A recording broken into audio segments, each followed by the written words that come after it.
Hi class, in this video we're going to walk through some of the visualizations and checking assumptions for correlations and regression. In particular, we're going to focus on bivariate regression, but a lot of this will be applicable in other ways for bivariate correlation, and then you can extend it into multivariate regression as well. One of the first things we can do to visualize data is to do a scatter plot with X and Y. In this case, X is extroversion, continuing from the example for correlation and regression that we've used before, and Y is volume. So I'm going to click on my two variable columns. I'm going to go to Insert, and I am going to get a scatter plot for X and Y.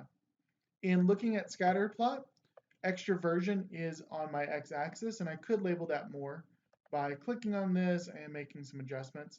For the moment, we're really interested in the overall evaluation of this visual though. And then y is going to be my volume or volume preference. When I look at this, I do see that they seem linear in nature, right? Which gets at one of the assumptions that we have, is that the relationship between x and y is relatively linear in nature. In looking at this and thinking about homoscedasticity, there's a little bit of something maybe going on here, but for the most part, they're fairly equally clustered across the range of x and across the range of y, around what would be a fit line if we added one. What I do see is one thing that would concern me. It looks like there's a bivariate outlier. I could try to figure out who that individual is. It looks like they have considerably higher volume preference than anybody else. It's around 120. So I could scroll down through my data, or I could reorganize my data to make it easier to find. But when I look, I go, oh, okay, so I have this individual, and they're a bivariate outlier. Now, for the moment, that volume, assuming that that is possible, probably we want to keep that data in, but it begins to give me something to think about. As we've done before, I can also do a histogram. So I could do a histogram with X to think about univariate normality on X and univariate normality on Y. So if I do that, let's adjust the number of bins that I have, go in, click on the X-axis, go to Format Axis, and I'm just going to make this have, let's say, 15 bins. That does not look super normally distributed, but at the same time, what we're really interested in is not the distribution of the original scores. What we're really interested in is the distribution of unexplained variability or error, which we don't want to arbitrarily conflate the two, but for our purposes, the variability we can't explain basically is considered as error in this model. Now, we also can look at y, so we could do a histogram with that. And once again, we can adjust the number of bins. Let's do 15, and we'll do that same number of bins for all of these examples. Now that looks somewhat normally distributed. We got that outlier, which we were already aware of. So it's a bivariate outlier. Individual is also a univariate outlier on Y. And then we have this little clump at the lower end. But for the most part, it's kind of got a normalish distribution with that outlier and then something quirky going on here. Now, what's really important, though, is the variability of the error, or more accurately, the unexplained variance. So when we look at this, we can construct that by getting our best guess. Now, in previous videos, we looked at the distribution of scores around a mean, right? Just like we did extroversion and just like we did volume. So in the one sample t-test, we looked at the distribution around the sample mean on whatever variable was of interest.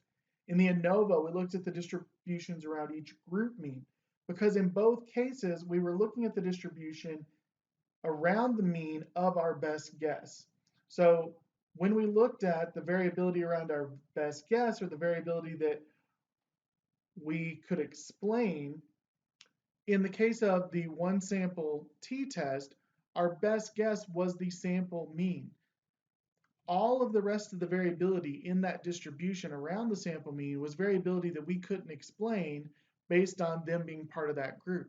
Similarly, in the ANOVA, if we're looking at men and women and their height, we can explain our best guess for a man within our sample is the average for men. Our best guess for women in our sample is the average for women, and thus the distributions within those two groups of men and women is variability that is not explained by them being a man or them being a woman. Some of the women are taller, some of the women are shorter. Some of the men, they're taller than average or shorter than average. From that model, from that ANOVA, we can't explain that. The only thing we can explain is the variability that is related to their biological sex or gender, depending on how we measured it. So in this model, what we are trying to do is use X to explain Y. And so our best guess is that Y prime value. So if we scroll down, we've actually already calculated a couple of examples of that, where when X is 10, this is the value we would expect. We can do that for all people in this sample. So we can go up to the top here, and we're going to adjust this just a little bit. So we want it to stay on K12, and you can see down in the bottom right-hand corner, that's in blue. So that is our slope, 1.0867. So we're going to multiply the slope by our X value.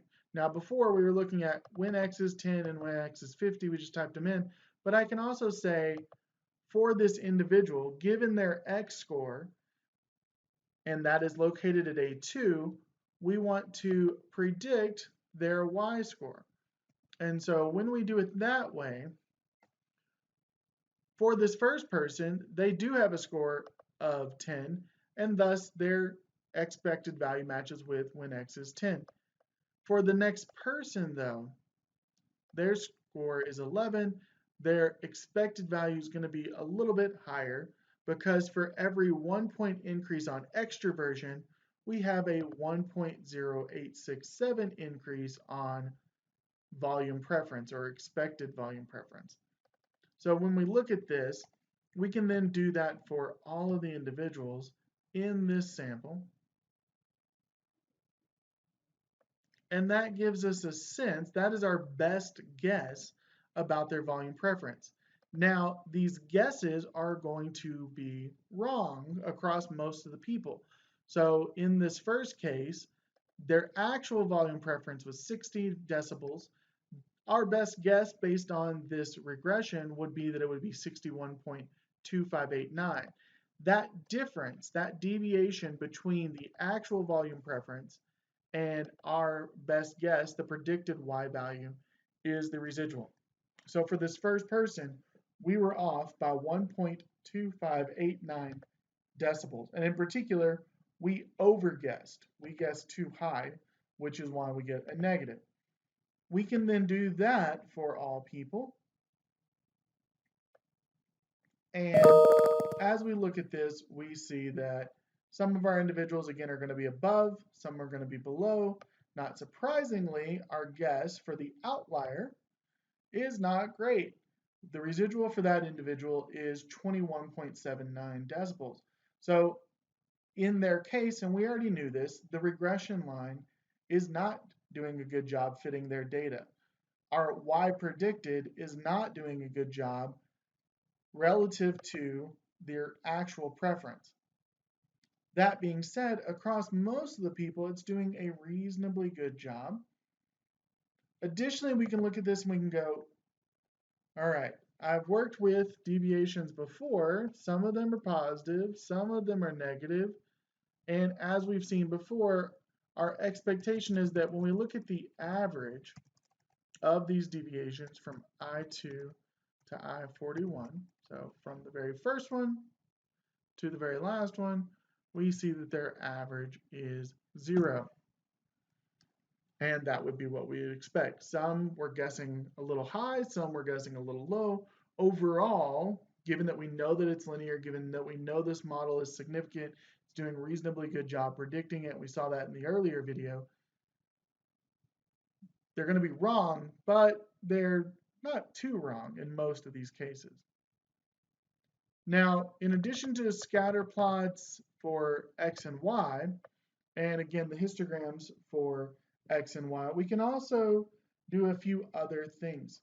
So for one, I can do a histogram of the residuals.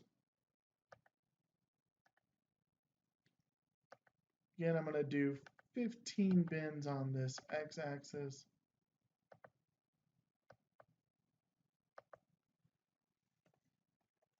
And this is really beginning to give me a sense. Is the unexplained variability relatively normally distributed? That's actually what we really care about.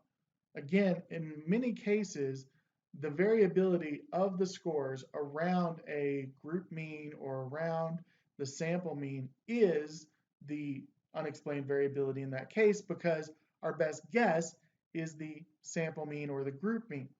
In this case, though, our best guess is y prime. So what we really want to see is the variability of the y scores around y prime. So we see from that, maybe there's a relatively normal curve here. Again, though, we also see that bivariate outlier up here, and we're not, again, doing a great job at anticipating what their volume preference would be. We can also do some scatter plots. So for example, we can do a scatter plot of x with y prime. And if we do that,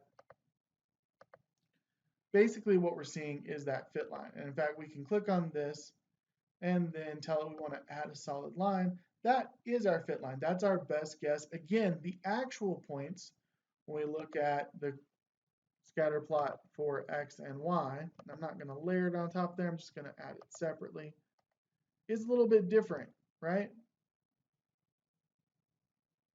But given how high the regression coefficient is, it's pretty good, pretty close, but it is just a little bit different, a little bit in that these are the real data points on y, and these are our estimated data points, which have to fit a line. We're doing a linear regression, which goes back to there's the assumption of linearity. If we violate that assumption, we try to fit a straight line to data that really don't have a direct linear relationship, it's going to be problematic. The last thing that we can do is a scatter of y prime and the residuals. What this should do is we should see that there is not a relationship between y prime and the residuals. Again, we can identify bivariate outliers here. We should see that they basically center around 0, some of them above, some of them below. Again, the average of them all should be 0. And so through these visuals, we can begin to get a sense of our data. We can also begin to assess some of those assumptions: linearity, univariate normality, bivariate normality. Are there univariate or bivariate outliers? All of that is going to be helpful in ensuring, is this test appropriate given the data? So first is, what test should we do? But then second is that test really appropriate given this particular data? And by looking at these histograms and these scatter plots, that's going to help us to make that decision.